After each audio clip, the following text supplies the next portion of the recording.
제가 알던 중국이 아닌 방향으로 가고 있다. 관광지나 이런 데 가보면 돈이 안 쓰는 게 보여요. 실제 중국이 이전처럼 경기가 회복되기까지는 10년 정도가 소요가 되어야 이전의 형태로 돌아온다라고 보셔야 될 것 같아요. 오늘의 플러스, 중국의 경제 상황과 삼중 전회의 방향성에 대해서 한번 알아보려고 합니다.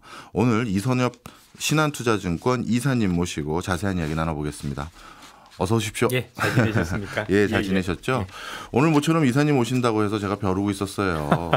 중국 증시 또 중국 경제 어렵다고 했는데 그것도 어떻게 되는지 궁금하고 또 중요한 회의도 열리니까요. 먼저 삼중전의 얘기 전에 최근 중국 다녀오셨다고 또 들었거든요. 맞습니다. 중국 상황은 어떻습니까? 불황이라는 게 느껴지고 제가 알던 중국이 아닌 방향으로 가고 있다. 우리가 보통 중국 가면 중국 사람들이 돈도 많이 쓰고 뭐 내질이기도 하고 뭐 명품 소비도 많고 그런 모양이었다라면 확실히 이전에 비해서 사람들은 많이 늘어났고 소비가 회복되고 있는 건 맞는 것 같습니다. 그런데 불황형 소비라고 보통 얘기를 하죠. 씀씀이가 많이 줄었어요. 그래서 좀 거품이 빠졌다라고 봐야 되나요? 그래서 제가 이전에 알던 중국은 아니고 뭔가 옛날에 일본인이 돈 쓰는 듯한 뭔가 검소하고 뭔가 절약하고 이런 모습들이 굉장히 많았다라고 보시면 될 것 같고요. 재밌는 일화들이 몇 개가 있는데 요즘 중국에서 굉장히 핫한 유통업체가 하나 있습니다. 그게 영어로 하면 한맥스.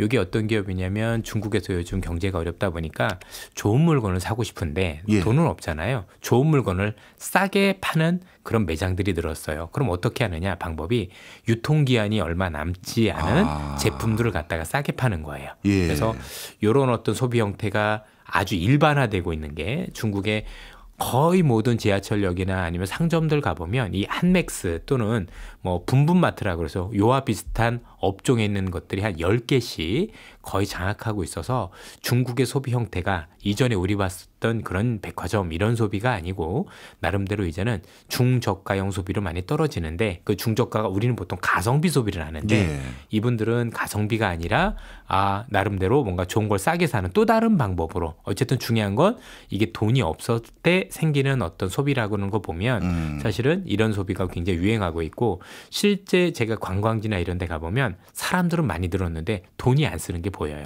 제가 이번 달에만 중국을 2번 다녀왔기 때문에 뭐 2주마다 이렇게 한 번씩 이렇게 봤으면은 이게 여러 가지 그 흐름을 볼 수 있는 거잖아요. 사람은 계속 드는데 돈은 여전히 안 쓰더라.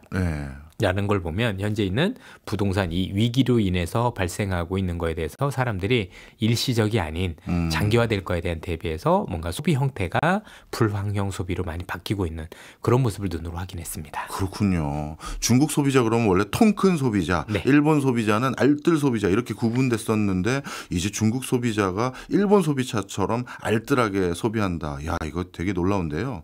근데 불과 한 5월인가요? 그때만 하더라도 이제 중국에서 본격적인 경기 부양하겠다. 그래서 증시 부양, 특히 부동산 부양책까지 내놔서 뭐 좀 괜찮아질 것 같다라는 소식도 들었는데 그런 정책적 효과는 전혀 반영이 안 되나요?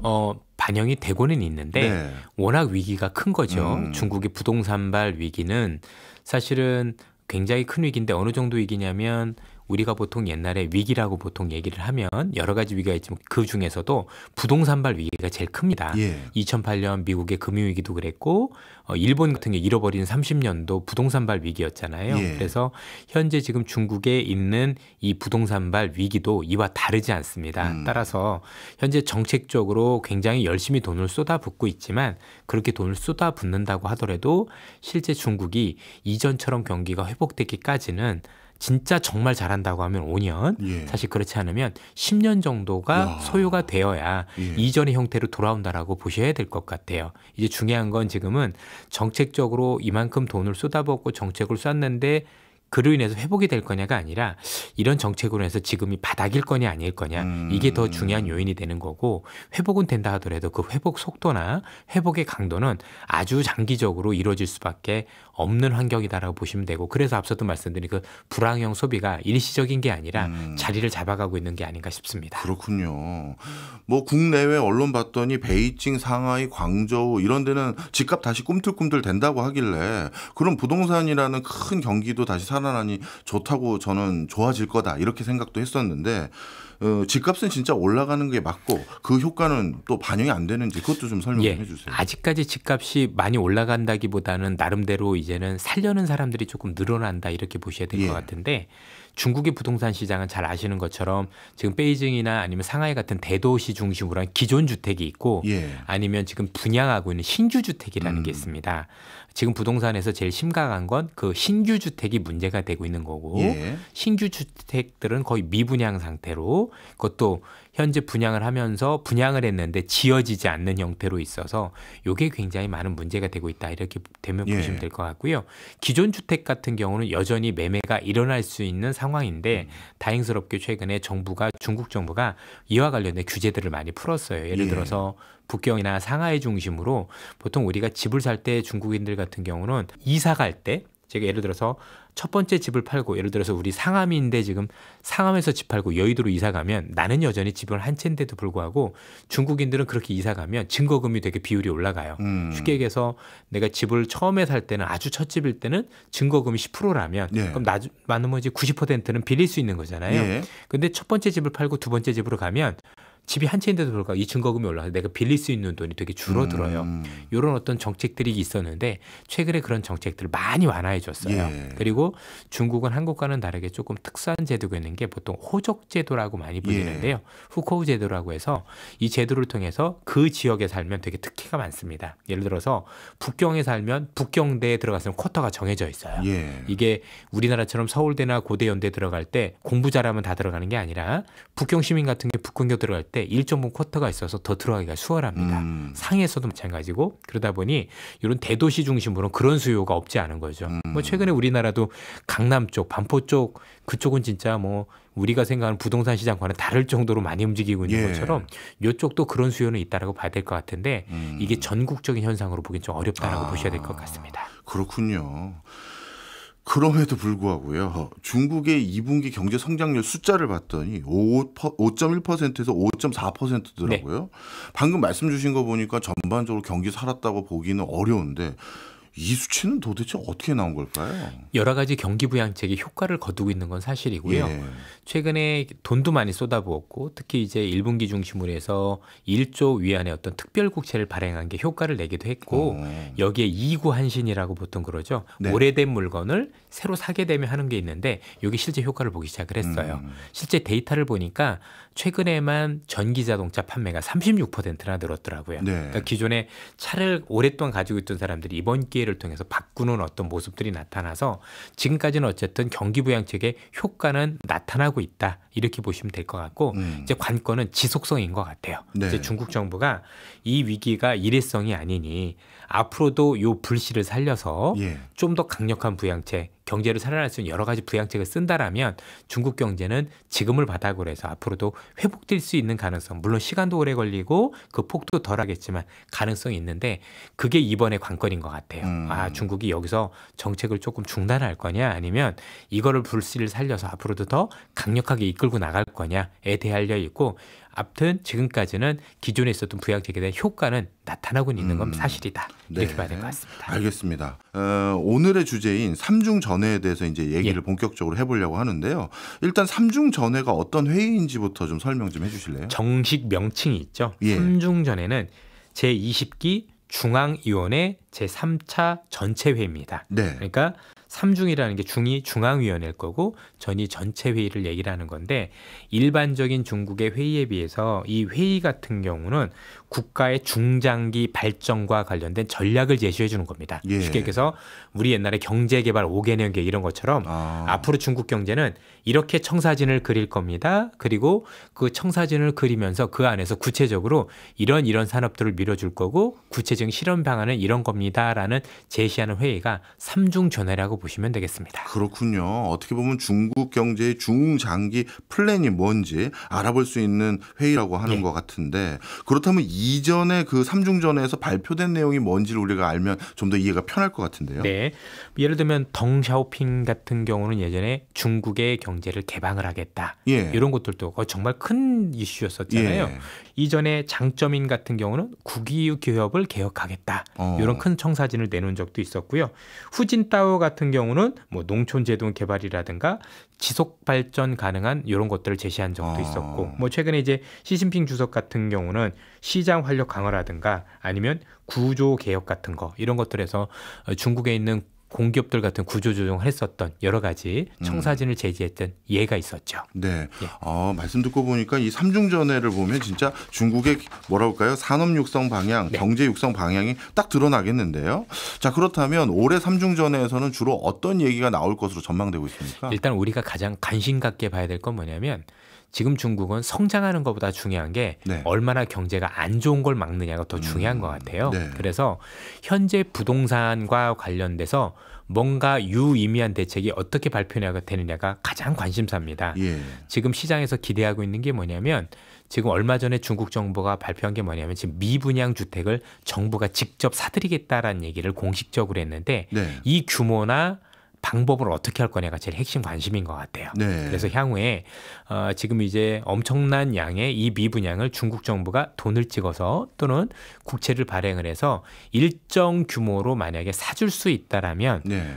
공급 쪽에서 그동안 있던 문제가 해결이 되면서 네. 중국 경제 회복이 생각보다 많이 빨라질 수 있거든요. 예. 그래서 이와 관련해서 글로벌 시장에서도 한 뭐 세 가지 시나리오로 예를 들어서 뭐 30% 사줄 거다. 50% 사줄 거다 아니면 10%만 사줄 거다 이런 식으로 청사진을 제시를 하면서 현재 중국에서 이번에 부동산과 관련된 대책이 어떻게 나올 거냐에 대한 부분이 가장 크다라고 볼 수가 있을 것 같고요. 네. 두 번째는 잘 아시는 것처럼 지금 중국에서 가장 문제가 되고 있는 것 중에 하나가 지방정부 문제잖아요. 예. 지방정부가 그동안은 세수의 30%를 그 땅을 빌려주면서 받은 게 있었는데 이게 안 되다 보니까 처음으로 중국이 세수와 관련해서 세금과 네. 관련된 정책을 내놓지 않겠느냐. 생각보다 중국은 세금이 없습니다. 예를 들어서 상속세도 중국은 없고요. 부동산세도 거의 없거든요. 예. 그래서 이와 관련해서 최근에 이제 소비세를 만든다든가 부동산세를 만든다든가 여러 가지 세금을 통해서 지방정부가 세수를 확보할 수 있는 방안을 내놓을 수 있는지 여부가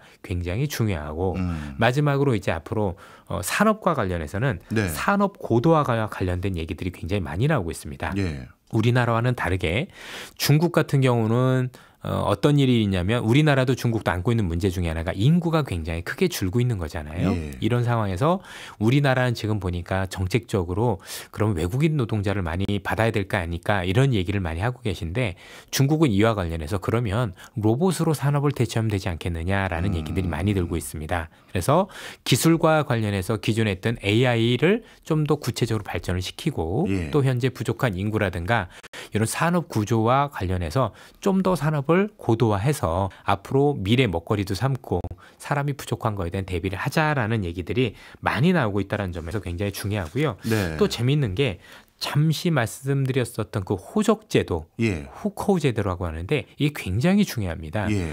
이거를 현재 변화시킬 수도 있다는 얘기들이 나오는데 이게 만화가 변화가 될 수 있다라면 부동산 시장에 큰 호재가 될 수도 있겠습니다. 결국 중국 같은 경우는 그만큼 이동의 자유라든가 거주의 자유가 제한되는데요. 예. 예를 들어서 여러분들 중국 가서 한번 나중에 여러분들 상하이에 놀러 갔는데 북경에 가려면 그냥 표를 끄면 되는 게 아니라 그 기차표 안에 내 모든 정보가 다 담겨 있습니다. 이 사람이 그래서 만약에 여러분들 중국의 기차역에 가보시면 기차표 검사 안 하고요. 예. 여권만 검사합니다. 예. 그냥 보는 게 아니라 컴퓨터에 반드시 찍어보면 이 사람이 자리가 어디고 몇 시차를 끊었고 어느 자리에 앉아 있는지 전부 다 나타나고 들어갈 때만 그런 게 아니라 내릴 때도 반드시 여권을 체크하거나 이 사람이 지금 상하에서 이동해서 북경으로 이동을 했구나라는 걸 전부 다 감시를 하거든요. 예. 그게 그만큼 거주 이전을 제한을 한 건데 이런 것들이 제한이 풀리면 아무래도 시골에 있는 사람들 같은 경우 우리도 그렇지만 서울에 집 사고 싶잖아요. 그렇죠? 이런 일들이 많이 벌어질 수 있고 이로 인해서 뭔가 뭐 농촌은 조금 어려워지겠지만 나름대로 대도시 중심으로 뭔가 활력이 생길 수도 있다는 점에서 이런 호적 제도가 이번에 바뀔 수 있는지에 대해서 굉장히 우리가 좀 많이 봐야 되겠다라고 말씀을 드립니다. 네, 지금까지 쭉 말씀 듣고 보니까요, 부동산 부양책, 그다음에 지방 정부의 세수안 개편, 그리고 호구 제도에 대한 호적 제도에 대한 예. 제도 완화 등 이런 것들은 기존의 제도를 어떻게 보면 지금에 맞게끔 변형시키는 건데 맞습니다. 뭔가 그 앞서 말씀 주셨던 것처럼 덩사오핑의 개혁 개방 노선을 이제 막 들어간다든가 이번 삼중전에서는 큰 방향 전환에 대한 그런 거보다는 이런 소소한 개수 조정 같은 느낌이 더 많네요. 그럴 수밖에 없는 게 지금 중국은 위기 해결이 먼저인 거지. 예. 뭐 사실 앞으로 우리가 어떻게 나가겠다라는 것보다는 일단 살고 봐야 되는 거지 않습니까? 그러다 보니까 이런 경우들이 되게 많고요. 특히 이제 제가 이번에 중국에 갔었을 때 중국 증권사에 가서 중국 애널리스트하고 세미나를 같이 했었어요. 네. 아, 당신들은 중국 정부를 어떻게 봅니까? 라고 얘기를 했더니 이번에 반드시 나와야 되는 게 중국에 있는 건설업체들을 반드시 살려줘야 된다. 그러면 조금 문제가 많이 해결될 수도 있는 게 앞서 말씀드렸던 중국의 그 미분양 주택들이 그래도 완공이 되고 미분양이면 내가 그냥 들어가서 살면 되는데 지금 완공이 안 되고 있나 봐요. 내가 미리 돈은 다 냈는데 완공이 안 되면 사회적인 문제가 될 수도 있고 돈을 쓸 수도 없다. 그래서 지금 여러 가지 중국에 있는 민영 건설 업체들에 대해서 중국 정부가 굉장히 압박을 가하고 있고 파산시키겠다 뭐 이런 얘기들을 하고 있지만 지금은 그럴 때가 아니라 이런 기업들을 살려줘서 일단은 집을 더 완공을 해야 된다. 그래야 조금 위기를 크게 막을 수 있다고 굉장히 조심스럽게 얘기를 하더라고요. 그렇군요. 근데 우리나라에서는 사실 요즘 삼중전의 내용들 중에서 관심을 두고 있는 분야가 전기차 분야거든요. 머지않아 이제 BYD도 한국에 전기차 하나 출시될 거로 예상되는데 가격이 얼마인지도 다 초미의 관심사고 그런데 전기차나 배터리 또는 태양광 같은 신산업 부분에 대해서는 뭐 나올 게 없을까요? 전반적으로 전기차는 활성화하되 나머지 신재생과 관련해서는 일부 구조조정 얘기들이 좀 나와야 될 것 같아요. 중국은 이미 이 관련 산업들이 너무 공급과잉입니다. 그러다 보니까 사실 가격도 많이 떨어지고 있는 게 사실이고 또 기본적으로 지금 해외 업체들 그러니까 미국이나 유럽 같은 경우는 지금 중국의 태양광이니 전기차를 막으려는 움직임들이 많잖아요. 이런 상황에서 중국 기업이 수출을 못한다라면 지금 남아있는 이 공급 과잉이 문제가 많이 될 수도 있기 때문에 이 정도 선에서는 어느 정도 경쟁력을 확보했다라고 본다라면 이제는 구조조정을 통해서 있는 기업들 내실을 기해야 되지 않느냐 이런 생각을 가지고 있어요. 실제 제가 이번에도 중국에 가서 중국의 전기차들을 많이 타봤는데 일단 뭐 성능 여부에 대해서는 많은 시청자분들이 에이 중국계 성능이 좋겠어 위험할 수도 있잖아 뭐 이렇게 얘기하신다면 저도 할 말은 없는데 한 가지는 우리가 다 동의할 거예요. 가격. 왜냐하면 중국 차 중에서 우리나라 그랜저만큼 성능이 좋은 차들 배터리 성능도 이런 차들이 2천만 원대에 팔리고 있어요.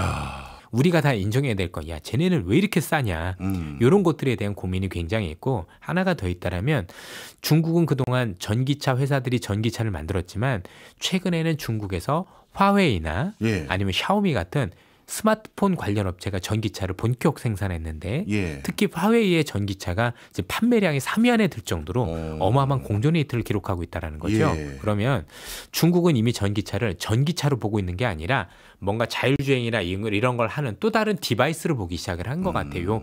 개념이 달라졌다. 그래서 뭐 최근에 미국 같은 경우도 테슬라가 뭐 로보택시를 한 해 만에 이런 얘기를 하고 있고 실제 중국에서 로보택시가 여러 지역에 확산이 되고 있는 모습들을 많이 보이고 있어서 단순 전기차 개념을 넘어서서 이게 로보택시 즉 사람을 줄이는 무인 형태로 가서 AI를 활용한 거겠죠.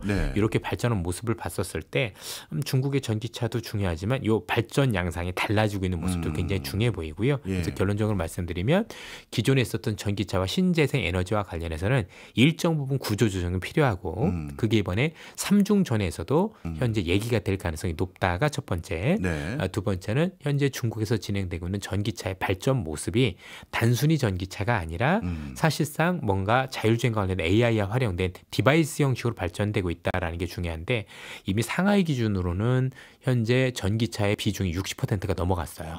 그래서 한국은 가보면 야 이게 전기차가 몇 대 안 보이지만 중국은 전기차 아닌 걸 보기가 더 힘들어요. 그럴 정도로 굉장히 많이 깔려 있다는 얘기죠. 그래서 최근에 중국에 한 2, 3년 안 갔다 가신 분들이 놀라세요. 야 뭐 이렇게 많아졌어. 그게 이제 중국의 현실이라고 보시면 되겠습니다. 중국은 내부적으로 전기차를 비롯해서 신산업을 진흥하기 위해서 전기차 중심의 다양한 새로운 서비스나 이런 것들도 많이 만들어갈 것 같긴 한데 이런 것들이 외국에도 단기간에 차용돼서 중국의 제품들이 활용될 수 있다라고 어떻게 이사님 전망하세요? 예, 그렇습니다. 중국이 제일 무서운 게 뭐냐면 중국이 만약에 일단은 이 관련 서비스라든가 전기차를 일단은 수출을 하면 네. 사실 우리나라 분들은 잘 안 살 가능성이 높지 않을까요? 예. 미국도 마찬가지고. 그런데 제일 무서운 게 뭐냐면 미국에 사는 중국인은 살 수 있겠죠. 또 이제 한국에도 중국인들이 많이 있잖아요. 예. 그 사람들은 사지 않을까요? 그렇지 않습니까? 근데 그렇게 되면 그 판매량이 적지 않아요. 그렇겠네요. 적지 않으면 사람들이 착각하겠죠. 야, 중국 차도 괜찮은가 봐. 이렇게 많이 돌아다니네. 그게 중국인들이 노리는 거예요. 아, 그렇구나. 예. 이 미국의 이제 캘리포니아 같은 경우 어느 정도 무섭냐면 지금 스탠포드 대학교 다니는 학생들 제일 비중이 많은 게 중국인이에요. 네. 옛날에 인도인이었는데 네. 2위가 베트남 사람, 3위가 인도인 이럴 정도로 정말 많이 살거든요.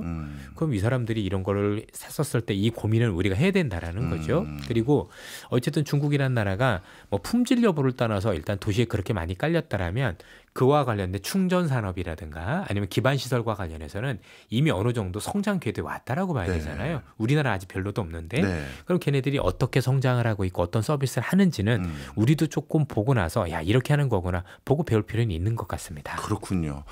근데 제가요 이렇게 상상해 보겠습니다. 제가 미국 관료예요. 그리고 미중 간의 갈등이 높아지고 있는 상황에서 딱 보니까 미래 전도 유망한 산업이라고 불리우는 전기 자동차 그리고 태양광 같은 신재생 에너지 2차 전지 중국이 예전에 태양광 산업 본인들이 뭐 쌍그리 다 가져가는 때 전략처럼 규모의 경제 실현하려고 공장 크게 짓고 가격 한참 낮추고 그래서 외국 기업 도산하게 만든 다음에 그 시장 잠식해 가려는 모습이 어찌 보면 보이고 있는 것 같거든요. 맞습니다. 예.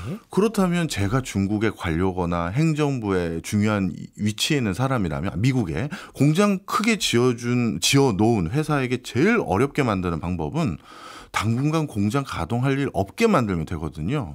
그러면 신재생 에너지 기조 조금 뒤로 미루고 전기차 기조 조금 뒤로 미루면 중국이라는 나라의 이 경제 근간이 흔들릴 것 같은데 이 음모론 가능성 있어 보이세요? 사실 지금 미국 정부가 굉장히 최근에 이 정책과 관련해서 고민이 많은 게 보이는 게 예. 실제 이제 미국도 뭐 신재생 에너지도 해야 되고 전기차도 해야 되는데 숫자만 놓고 보면 되게 처참한 게 미국의 포드 같은 경우는 지난해 전기차로만 손실이 7조 적자가 났어요. 근데 중국 기업들은 수익이 나요. 예. 이 얘기는 이제 규모의 경제가 되다 보니까 중국인들은 이제 수익이 나는데 그렇게 싸게 파는데도 불구하고 이건 안 된다는 얘기거든요. 그래서 최근에 관세를 25%에서 100%로 올렸잖아요. 예. 바꿔 생각해 보면 관세를 4배 올려도 두려울 정도로 중국 차가 싸다란 얘기가 예. 되는데 저희들이 볼 때는 그것 때문에 결국 중국과 관련해서 뭔가 정책적으로 우리가 현재 있었던 전기차와 관련된 보급을 좀 늦추는 것과 관련해서는 이미 바이든도 정책을 좀 완화를 했어요. 예. 최근에 뭐 아시겠지만 뭐 유럽도 마찬가지고 2035년까지 뭐 차와 관련된 부분들 관련해서 친환경차를 얼마 써야 된다는 거를 좀 규제를 완화한 게 예. 대표적인 게 하이브리드를 집어넣어 준 거죠. 그렇네요. 네, 그런 것들을 집어넣어. 최근에 하이브리드가 많이 팔리게 있는 게 그런 것들과 연관이 있거든요. 두 번째는 저는 궁극적으로 이 자동차 산업은 굉장히 중요한 게 차 산업이 무너지면 고용이 무너지지 않습니까? 그런 걸 생각을 해보면 결국엔 중국 차를 막을 것 같아요. 이 정도 가지고는 제가 볼 땐 쉽진 않고 결국 중국의 전기차를 유럽이든 아니면 미국이든 특히 미국은 더 그러겠죠. 결국은 아예 못 들어온 방향으로 방향을 가져가야 미국에 있는 회사들이 숨을 쉴 수 있다. 그렇지 않으면 앞서도 말씀드린 미국에 많은 중국인들이 얼마나 많은데 그 사람들이 다 사준다라고 생각을 해보면 이게 정말 답이 안 나오는 게임이 될 수도 있으니 안 들어오는 방향으로 가는 게 현재 미국의 정책 방향으로 가고 있는 것 같다라고 저는 생각을 하고 있고요. 그렇게 정책 방향이 잡아진다라면 중국의 전기차가 아무래도 수출에 대한 판로를 잃을 수밖에 없기 때문에 조금 쉽지 않은 모습을 볼 수는 있을 것 같고 물론 이제 그러면서 최근에 동남아라든가 이런 데로 많이 방향을 돌리면서 최근에 뭐 동남아에서 제일 1위를 차지했던 게 일본 자동차인데 일본 차가 철수하고 있는 거 알고 계실 거예요. 최근에 혼다도 하나 문을 닫았고요. 이게 전부 다 중국의 전기차가 너무 많이 깔려서 생긴 현상들입니다. 뭐 그런 지역은 그럴 수 있을 것 같은데 미국이나 유럽 같은 경우는 순차적으로도 제가 볼 땐 시장을 여는 방향보다는 좀 더 닫는 방향으로 진행될 것 같고 그로 인해서 보유무역을 강화해서 자국산 전기차를 키우거나 또는 육성하려는 노력을 기울이지 않을까라는 생각을 가지고 있습니다. 네, 뭐 이렇게 미국이나 유럽이 중국산 전기차에 대한 문호를 막는 순간 중국은 당연히 앞서 말씀 주신 것처럼 동남아나 다른 데 우회로를 찾을 것 같고, 또 하나는 내수에서 당분간 버텨보자 할 텐데 일부에서 상하이만 하더라도 전기차 비중이 거의 60%에 다다른다라고 말씀 주셨잖아요. 네. 당분간 내수에서 더 전기차 캐파를 늘려갈 수 있는 여지는 있어 보이세요? 비중은 그렇지만 예. 중국의 전기차가 굉장히 오래됐어요. 그러면 이제 교체 시기가 조금 다가오기 시작을 했습니다. 그래서 오래된 차들을 새로운 차로 바꾸면 예. 그래서 이구한신 정책을 쓰는 거고요. 그렇게 되면 이제 더 성능 좋은 차를 더 싸게 살 수 있으니 중국 정부 입장에서는 이걸 좀 더 유도하는 쪽으로 많이 가지 않을까라고 생각을 하는데, 그럼에도 중국의 생산량을 감안을 하면 수출을 해야 사실 이 기업들이 굉장히 유지를 할 수 있는 거지. 네. 그러지 않으면 현재 있는 기업들 중에서도 상당히 구조종이 될 수밖에 없겠죠. 네. 참고로 지난해 제가 알기로는 중국의 전기차 회사들이 생각보다 많이 파산했습니다. 지금도 여러분들 중국의 백화점에 가보면은요. 예. 백화점 1층은 다 전기차 매장이에요. 우리는 보통 화장품 매장인데 그렇죠. 얘네들은 전기차 매장이 제일 많고, 전기차도 제가 얼마 전에 갔었던 중산공원 같은 경우만 해도 거기에 전기차 관련 회사만 한 15개가 들어와 있는 것 같아요. 예. 브랜드가 그렇게 많습니다. 야. 다양하고. 그럼 그 차들 중에서도 상당 부분은 조금 구조조정 되지 않느냐. 뭐 중국 입장에서는 뭐 그렇게 하면 또 상위 업체 뭐 BYD 같은 회사들은 되게 좋아지겠죠. 네. 나름대로. 그래서 이렇게 좀 보시면 되지 않을까 싶습니다. 그럼에도 불구하고 많은 분들이 우리나라 전기차 산업의 파장이 궁금하실 것 같아서요. 네. 미국이나 유럽이 전기차로 전환되는 속도를 조금 늦출 가능성도 꽤 높아지고 네. 있는 상황에서 그 목적은 중국 전기차 시장 막아보자 이건데, 그 틈바구니에는 우리나라 전기차 업체들에게는 이게 호재일까요, 악재일까요? 저는 한국 기업에게는 호재라고 생각을 하는 게, 의외로 지금 중국에 있는 전기차 업체 또는 미국의 테슬라 빼놓고는 예. 그래도 전기차 중에서 가장 경쟁력을 가지고 있는 게 한국의 현대기아차입니다. 예. 나름대로. 그래서 그 빈틈을 우리가 나름대로 들어갈 수 있는 여지가 굉장히 큰데, 최근에 여러분 아시겠지만 IRA를 통해서 우리나라 현대기아차도 거의 혜택을 못 받았잖아요. 예. 물론 이제 이게 일부 자동차가 그 렌트카 정식으로 이렇게 받은 건 있었지만 직접적으로 혜택을 받지 못했는데도 불구하고 전기차 판매량이 적지 않았거든요. 그만큼 우리가 굉장히 잘하고 있다는 점들을 감안하면 우리 기업들이 그래도 숨틀 수 있는 여지는 되게 많은데, 아쉬운 게 하나가 있습니다. 예. 아쉬운 건 뭐냐면 우리나라 자동차들의 전기차가 너무 몇 개가 없어요. 쉽게 얘기하면 다양하게 차종이 예, 네. 소비자들이 맞게 다양하게 여러 차종들이 개발이 돼야 되는데 너무 차종이 없다 보니까 선택의 폭이 적고, 사실 이전에 중국의 현대차가 중국에 들어가서 실패했던 이유 중에 하나가 뭐 물론 이제 중국의 규제도 있었고 중국의 압박도 있었고 이런 것들이 굉장히 컸겠지만, 제가 가서 봐도 현대 기아차가 차종이 너무 제한적인, 특히 SUV 같은 경우 네. 그죠? 우리 보통 찝차라고 불리는 이런 차들 같은 경우 중국은 한 업체마다 보통 7개씩 막 그 모델이 있을 정도는, 그 당시 우리 한국은 2-3개밖에 없었거든요. 예. 다양성이 너무 떨어졌는데 지금 우리나라 현대기아차도 어쨌든 지금 시장이 주춤한다라고 가만히 있을 게 아니라 결국 시장이 나중에 열린다라고 생각을 하면 조금 더 다양한 모델, 여러 가지 뭐 고가부터 시작해서 중저가까지 쭉 라인업을 하고 고객들한테 살 수 있는 여러 가지 선택의 폭을 주는 게 저는 굉장히 중요하지 않을까 싶어요. 네, 그렇군요. 지금 말씀 듣고 보니까요, 전기 자동차를 비롯해서 미래 신산업 부분을 육성하거나 아니면 어떻게 이 활로를 모색하는 데 있어서 경제 외적인 국제 정세와 관련된 요소들이 많은 것 같은데, 그렇다면 중국의 대외 정책도 뭔가 큰 변화가 같이 수반될 것 같은데요. 그렇습니다. 중국이 이걸 모르지 않을 거고요. 그래서 최근에 중국이 정책을 조금 완화하기 시작했습니다.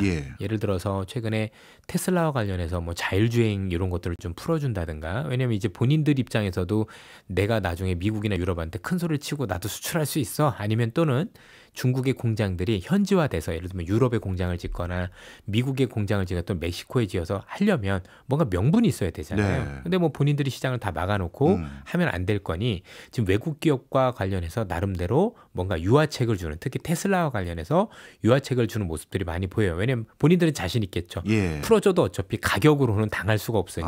그렇죠. 뭐 포드차 들어온다고 해도 저가격을 사람들이 살 것 같지 않으니 얘들 입장에서는 풀어주면 풀어줄수록 어차피 내가 손해볼 건 없는데 명분은 되는 거죠. 네. 그렇죠. 니들도 시장 풀어.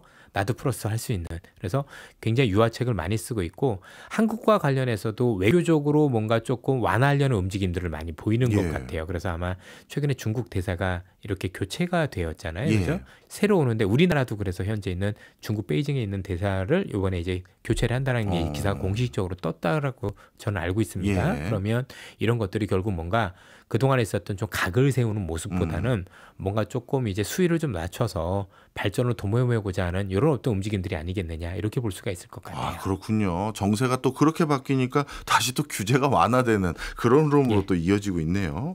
자, 그러면 삼중 전회라는 중요한 회의 이후 중국 경제는 좀 뭔가 어떻게 바뀔까요? 가장 중요한 건 앞서 말씀드린 부동산과 관련된 공급 정책을 어떻게 가져가는 게 같아요.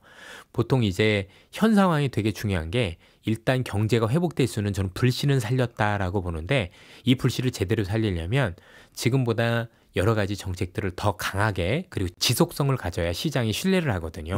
부동산과 관련된 이 내상은 너무 중상이기 때문에 이게 뭐 조그마한 정책을 쓴다라고 해서 살아나는 건 아니고 뭔가 시장이 보더라도 신뢰를 가질 수 있도록 보다 꾸준하게 보다 장기적으로 정책의 강도를 높여나가야 됩니다.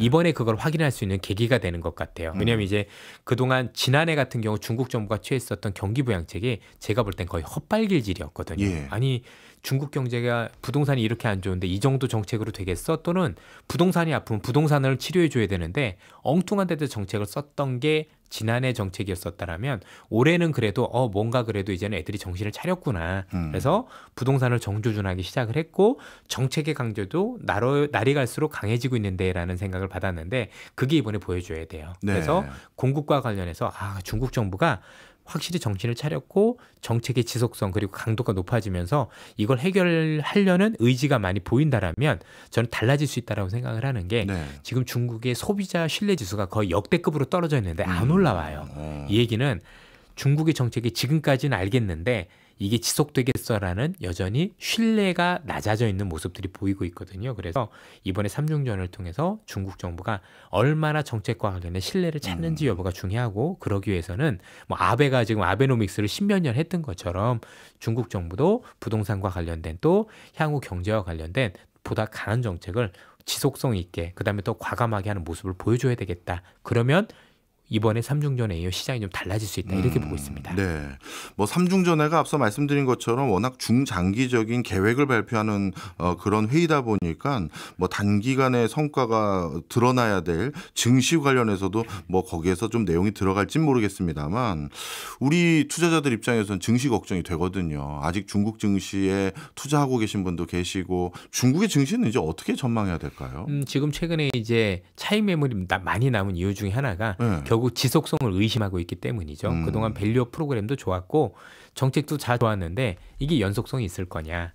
그래서 만약에 중국 경제가 확실히 바닥을 다지는 모습을 보인다라면 지수 자체가 올라가기보다는 그래도 살만한 종목이 많이 늘어날 수 있는 시장이 되는 거지 않습니까? 그 여부를 확인하기 위해서 일단은 차익 실현 매물에 시달리고 있다 정도로 보시면 될 것 같아요. 네, 그렇군요. 자, 그렇다면 이 지금까지 중국의 요즘 경제 현황에 대해서 쭉 설명해 주셨잖아요. 이런 과정에서 만약에 중국에 누가 투자자가 또 투자를 하겠다고 하신다면 어느 업종과 산업을 조금 주목해 보십시오. 이렇게 권해 주실 만한 산업 섹터는 있을까요? 우선 뭐 전체적으로 중국과 관련해서 해외 투자를 하실 때는 다른 국가들보다 일단은 조심을 하셨으면 좋겠는 게 먼저 잘 아시겠지만 항상 주식이라는 게 내가 사고 싶을 때 사고 팔고 싶을 때 팔아야 되고 또 그리고 시장이라는 것 자체가 뭔가 정상적으로 기업의 실적에 의해서 움직일 때 여러분들이 정상적인 투자가 가능한데 그동안 제가 봤던 중국 같은 경우는 너무 정책에 휘둘리는 경우도 너무 많았고 또 어이없이 이게 규제 때문에 안 되는 경우도 많았기 때문에 일단 비중을 많이 늘리라는 말씀을 드리고 싶지는 않습니다. 그럼에도 불구하고 지금 그래도 중국에서 뭔가 봐야 된다라고 생각을 하면 최근에 중국과 관련해서는 역시 전기차 관련 중에서 탑을 달리고 있는 회사들 예를 들면 비아드를 비롯해서 이런 관련 기업들 같은 경우는 확실히 경쟁력을 가져가는 것 같아요. 쉽게 얘기해서 뭐 앞서 말씀드린 전기차가 구조조정이 이루어지면 남아있는 기업은 더 좋아지는 거잖아요. 그 남아있는 기업들 중에 하나가 이런 기업들이 아닌 아닌가. 그래서 최근에 JP모건에서도 이 기업에 대해서 목표가를 80% 이상 상향한 그런 모습들도 봤는데 이런 기업들 굉장히 괜찮지 않을까 싶고 두 번째는 AI입니다. 네. 중국에서 AI를 하고 있는 관련 기업들 그래도 의미 있게 변화가 보이고 있다고 생각을 하는 게 첫 번째는 뭐냐면 미국과 관련해서는 당연히 미국이 AI를 더 잘합니다. 그런데 중국이 가지고 있는 경쟁력이 뭐냐면 데이터가 더 많습니다. 결국 이제 우리가 더 좋은 데이터는 누가 더 많은 GPU를 그렇죠? 누가 더 많은 학습을 하느냐 이런 걸 텐데 미국 같은 경우는 지금 LLM이라고 그래서 라지 랭귀지 모델 즉 디지털 데이터들을 많이 학습을 했는데요. 이게 더 굉장히 강력해지려면 멀티모달이라고 그래서 영상하고 그다음에 우리가 알고 있는 사진을 더 많이 학습을 해야 돼요. 네. 그런데 이게 중국은 가능한데 미국은 불가능해요. 미국은 개인정보법이 있잖아요. 예를 들어서 제 사진을 줄 수는 없고 제 동영상을 줄 수는 없는데 중국은 그걸 다 할 수 있어요. 그러면 이게 좀 웃긴 건데 중국은 그런 규제가 없다 보니 정부가 야, 다 그냥 돌려 이게 가능하고 실제 그러고 있거든요. 네. 그래서 최근에 중국 일부 기업이 미국에서 여러분들 소라라는 기업 아시죠? 오픈AI가 내놓은 그게 이제 동영상 만들고 이런 건데 그거보다 지금 중국에 있는 기업이 더 잘해요. 그래요. 그럼 중국 기업이 기술력이 좋은 게 아니라 데이터를 더 많이 할 수 있어서 이건 이제 공산주의의 장점이 아닐까 싶은데 그런 기업들 같은 건 확실히 달라요. 어쨌든 좀 더 경쟁력 있는 어떤 기술력을 가지고 있으니 달라질 수 있기 때문에 이 기업들하고 마지막으로는 로봇 관련 기업이에요. 네. 중국에서 이제 로봇과 관련된 기업들을 엄청 키우고 있는데 이 로봇과 관련된 기업들도 결국 AI 학습을 많이 해야 되고 그다음에 이런 거 해야 되는 건데 미국에서도 분명히 기술은 미국이 앞섰다라고 알고는 있어요. 그런데 중국이 무서운 건 가격이다. 저 친구들 로봇이 미국 거보다는 성능은 떨어지지만 저 가격이면 나 같아도 쓸 수 있다라는 게 미국에는 로봇공학자들의 기본적인 생각이에요. 제가 미국에 갔었을 때 실제 테슬라 로봇 연구원하고도 얘기했는데 그 얘기를 제일 먼저 하더라고요. 네. 기술은 덜하지만 저 가격을 어떻게 이기겠어. 이게 고민이었다라 보면 얘네와 관련된 로봇이나 아니면 AI 관련 기업들은 미국 다음이거든요. 전 세계에서. 그러면 이런 관련 기업들 같은 경우는 지금 성장하고 있고 규제가 없기 때문에 제가 볼 때 눈여겨보시는 기업들이 많이 있을 거다라고 보여집니다. 네, 과거에는요 중국이 어떤 산업에서 막 성과를 내면 그 중국이 그 산업에서 성과 낼 때 필요한 부품이나 중간재는 우리나라에서 사가다 보니까 우리나라도 실적 좋아지고 그러니까 중국 수출 좋아지면 우리나라도 수출 좋아지고 막 그랬었잖아요. 근데 방금 말씀 주셨던 AI, 전기차, 로봇 이런 데서는 우리가 기대 못할 것 같은데요. 예, 맞습니다. 특히 전기차 관련해서는 모터를 비롯해서 여러 가지 부품들이 사실 중국이 나름대로 내재화를 다 했기 때문에 우리나라 기업들 같은 경우는 일부 기업을 제외하고는 거의 제가 볼 때는 안 된다고 보고 그러니까 이렇게 보시면 되죠. 우리가 전기차 밸류체인이 잘 돼 있으면 우리 거 갖다 쓸 텐데 전기차 밸류체인은 중국이 훨씬 더 잘 돼 있거든요. 오히려 우리가 갖다 쓰는 경우가 많은 게 이번에 여러분들 아실지 모르겠지만 기아에서 이번에 EV3인가 나왔잖아요. 거기 있는 부품도 중국 거 정말 많이 갖다 썼어요. 오히려. 예, 오히려. 그래서 싸게 만들 수 있었던 겁니다. 부품 뜯어보면 한국 게 아니라 중국 거, 인도 거 이런 것들 갖다 많이 썼기 때문에 그게 가능했다라고 놓고 보면 오히려 우리가 역으로 수입을 하는 그런 단계에 놓여 있다. 이렇게 보셔야 될 것 같고요. AI는 그래도 효과가 있죠. 아직도 중국이란 국가 자체가 반도체와 관련해서는 우리보다 못하기 때문에 이와 관련된 반도체와 관련해서는 사실 한국의 수혜가 있다라고 봐야 될 것 같습니다. 네, 말씀 듣고 보니까요. 이제 중국과 한국의 관계가 예전에 보안 관계에서 이제는 완벽한 경쟁 관계로 슬슬 바뀌어가고 있는 상황인 것 같은데요. 그렇다면 우리 기업들은 기술은 아까 이런 첨단 분야에서 미국이 1등, 2등이 중국인데 대신 중국은 엄청 싸다 이 말씀 주셨는데 그럼 우리 한국 기업들은 이 가격도 기술도 참 어중간할 것 같은데 우리 기업들에게는 그럼 투자하면 안 되는 건가요? 아닙니다. 우선 이제 우리 기업들이 좀 더 경쟁력을 가질 수 있게 우리 이제 현재 정치하시는 분들 많이 도와주셨으면 좋겠어요. 왜냐하면 이제 지금 전 세계가 반도체와 관련해서는 모든 국가들 일본도 대만도 미국도 정책적 지원이 정말 아껴지지 않잖아요. 그렇죠. 국가가 나서잖아요. 그럼 우리도 국가가 나서서 또 우리 의회가 국회가 나서서 정말 다 다른 거 싸우시더라도 네. 이거는 그래도 야 국가가 먹고 살 거니까 우리도 전폭 지원해줘 라는 부분들이 굉장히 필요하다고 보여지고 결국 우리 입장에서는 우리가 직접 AI를 뭔가 발전시키는 건 금액적으로도 네. 아까도 말씀드렸지만 초기 비용이 너무 천문학적으로 들어가는 모습들이 있고 그래서 이미 그것과 관련된 산업은 조금 쉽지 않을 거라고 생각을 합니다. 다만 여기에 들어간 반도체는 다 우리 것이니 네. 그렇죠. 이 반도체를 조금 더 발전시켜서 미국의 마이크론 테크놀로지라든가 이런 기업들보다는 좀 더 우수한 어떤 모습을 보이면 좋을 것 같고 그 뒤에 이 AI가 완성됐었을 때 또 한국 분들이 되게 좋은 게 이 비즈니스 모델을 되게 잘 만들어요. 예를 들어서 우리가 옛날에 플랫폼이라는 게 나왔었을 때 구글이나 이런 거 나왔었을 때 그렇게 해서 배달의 민족이라는 거 이런 재밌는 것들을 세웠잖아요. 그래서 우리 기업들이 이렇게 가지고 있는 강점들이 되게 많거든요. 그래서 이런 스타트업들이라든가 이런 기업들이 이런 게 나왔었을 때 나중에 비즈니스 사업을 통해서 이 AI를 잘 활용하고 로봇을 잘 활용하는 사업을 발전시킬 수 있다라면 비록 우리가 AI 어떤 기본 모델에서는 미국과 중국에 뒤질 수 있는지 모르겠지만 나름대로 이런 활용하는 사업에서 뭔가 경쟁력 있는 어떤 그런 아이디어를 가져가 보자. 그리고 이와 관련해서 우리 정부도 또 우리도 뭐 많이 도와주면서 이를 통해서 새로운 일자리를 창출시킬 수 있는 그런 기반을 마련해야 되지 않을까 싶습니다. 네. 뭐 마지막으로 중국하고 자꾸 경쟁 관계가 되긴 하지만 또 우리의 중요한 고객이기도 한데 우리가 다시 중국 시장 문을 두들길 필요도 있을까요? 사실 갈수록 쉽지는 않은 것 같아요.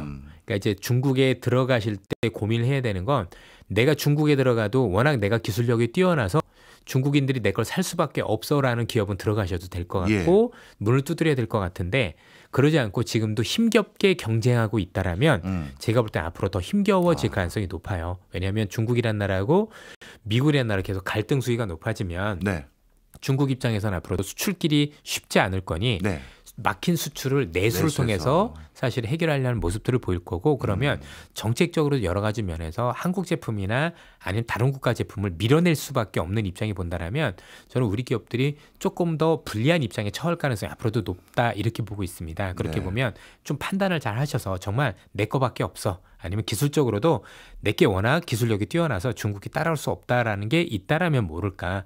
그게 아니고 고만고만하고 근근히 버티고 있고 앞으로 쉽지 않을 것 같다는 생각이 들면 우리가 알고 있는 거래처를 옮긴다든가 아니면 다른 방안을 조금 지금이라도 좀 강구를 하셔야 되지 않을까라는 생각이 듭니다. 네, 알겠습니다. 아유, 이제 뭐 다 말씀 듣고 나니까 중국이 지금 어떤 상황인지 훤히 보이는 느낌도 들어서 저는 참 큰 도움 됐습니다. 지금까지 이선엽 신한투자증권 이사님이었습니다. 오늘도 고맙습니다. 예, 감사합니다.